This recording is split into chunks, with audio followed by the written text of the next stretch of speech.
John chapter 6. After these things, Jesus went over the Sea of Galilee, which is the Sea of Tiberias. Then a great multitude followed him, because they saw his signs which he performed on those who were diseased.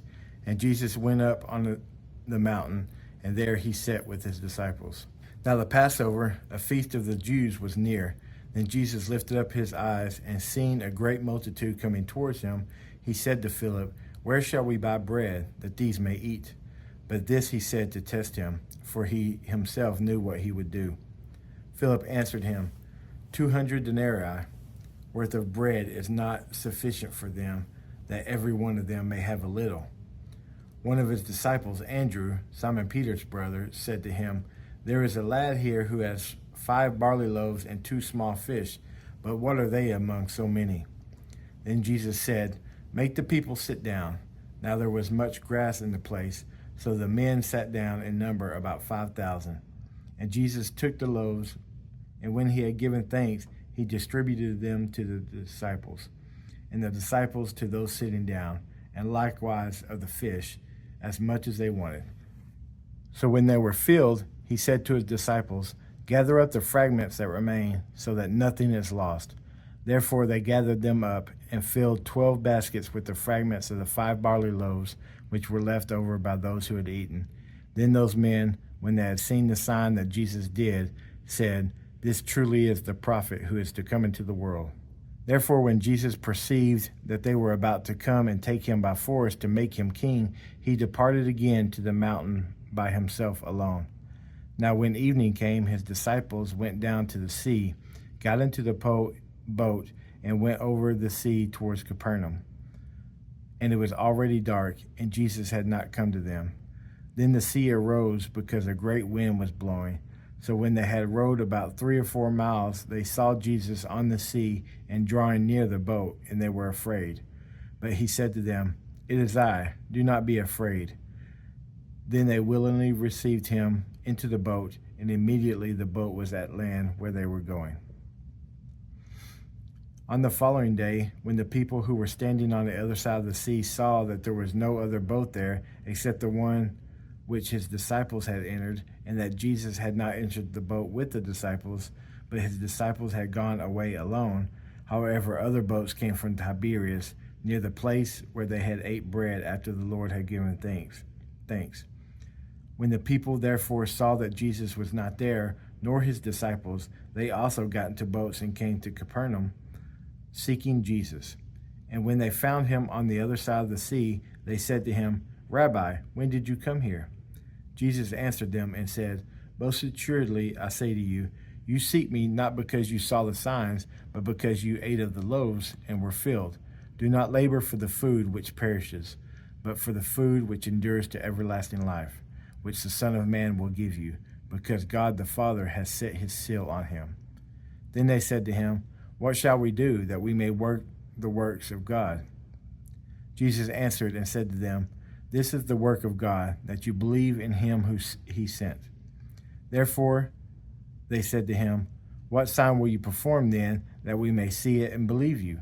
What work will you do? Our fathers ate the manna in the desert, as it is written, he gave them bread from heaven to eat." Then Jesus said to them, "Most assuredly I say to you, Moses did not give you the bread from heaven, but my Father gives you the true bread from heaven. For the bread of God is he who comes down from heaven and gives life to the world." Then they said to him, "Lord, give us this bread always." And Jesus said to them, "I am the bread of life. He who walks to me shall never hunger, and he believes in me shall never thirst. But I said to you that you have seen me, and yet you do not believe. All that the Father gives me will come to me, and the ones who comes to me I will by no means cast out.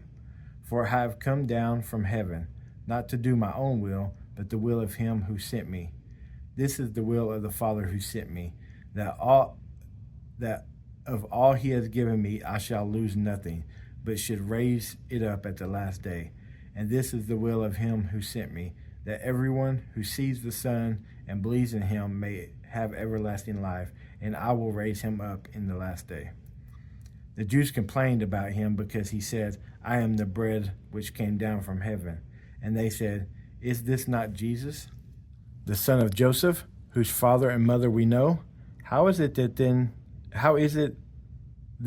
that he says, I have come down from heaven?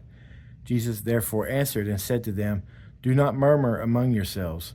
No one can come to me unless the Father who has sent me draws him, and I will raise him up at the last day. It is written in the prophets, and they shall all be taught by God.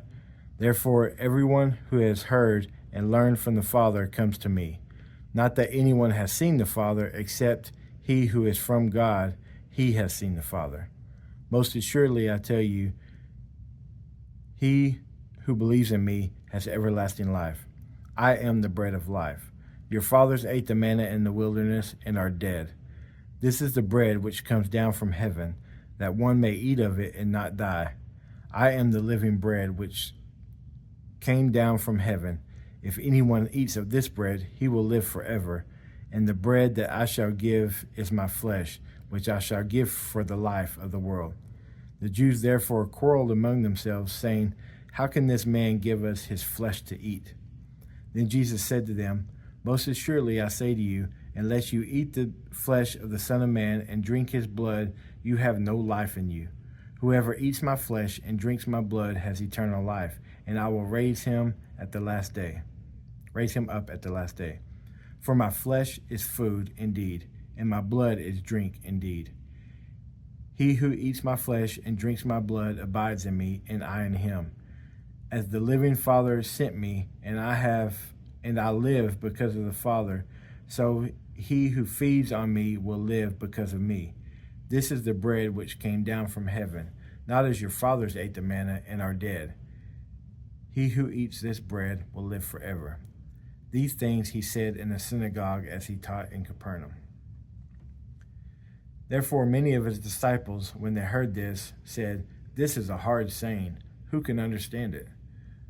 When Jesus knew in himself that his disciples complained about this, he said to them, Does this offend you? What then if you should see the Son of Man ascend where he was before?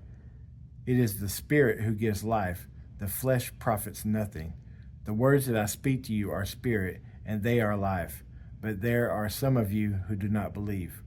For Jesus knew from the beginning who they were who did not believe, and who would betray him. And he said, Therefore I have said to you that no one can come to me unless it has been granted to him by the Father. From that time many of his disciples went back and walked with him no more. Then Jesus said to the 12, Do you also want to go? But Simon Peter answered him, Lord, to whom shall we go? You have the words of eternal life. Also, we have come to believe and know that you are the Christ, the Son of the living God. Jesus answered them, Did I not choose you, the 12, and one of you is a devil? He spoke of Judas Iscariot, the son of Simon, for it was he who would betray him, being one of the 12.